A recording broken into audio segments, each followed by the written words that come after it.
With so many people working out from home, I thought it might be useful to give you some tips on how you can use progressive overload to get great gains, even if you got limited equipment.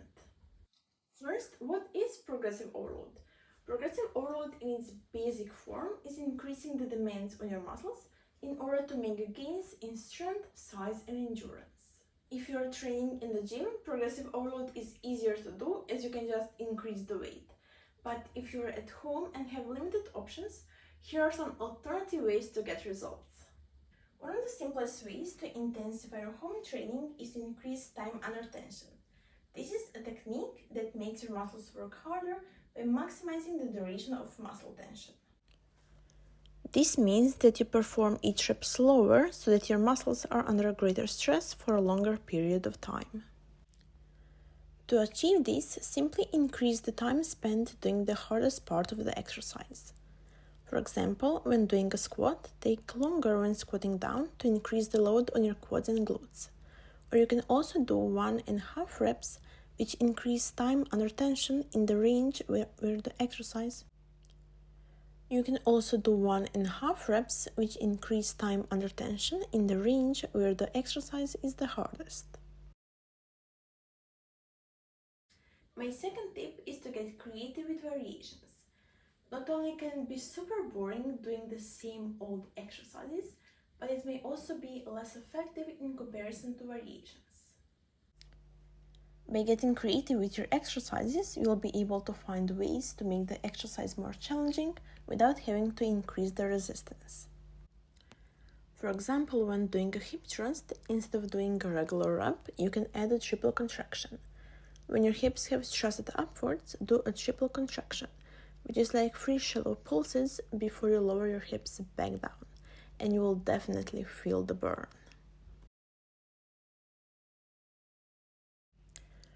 Okay, so this one is definitely challenging. Unilateral exercises are exercises performed on one side of the body at a time. This helps to fix muscular imbalances, improve stability, posture, and strength. If you have been feeling like you're plateauing with your home workouts, this is a must try. If you think deadlifts are easy, wait till you give single leg deadlift a try. The key is to push your hips back and up to create a stretch in your hamstrings.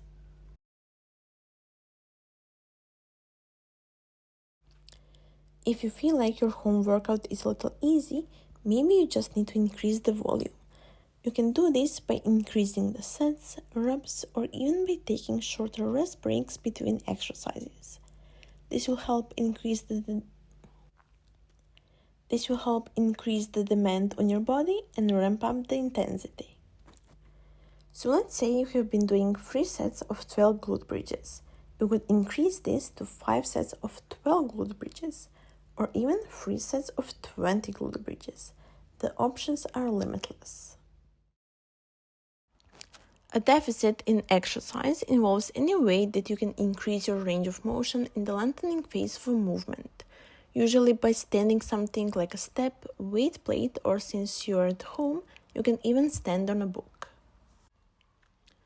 The increased range of motion means there will be more tension on your muscles, which will help build strength and increase intensity. My favorite exercises to use a deficit are deadlifts, kickbacks, and lunges.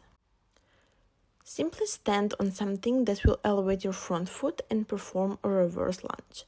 The bigger range of motion will take your hips into deeper flexion, which means you will really feel your glutes and quads fired up on your supporting leg.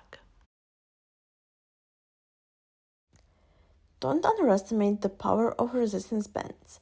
Using bands is an effective way to increase resistance and challenge your muscles in different ways and can be easily added to many exercises. You can use resistance bands when doing squats, Romanian deadlifts, glute bridges, and much more. And lastly, you can increase the training frequency. Like volume, increasing the frequency of which you train a muscle group can increase the overload. And this technique works particularly well when targeting a weak body part. So you may choose to utilize one of these tools for each workout 1 week and then try out a different one the following week. So if you like this video and found it helpful, please hit the like button, share it with your friends who may also be looking for how to intensify their home training, and also be sure to subscribe so you don't miss any of my future videos.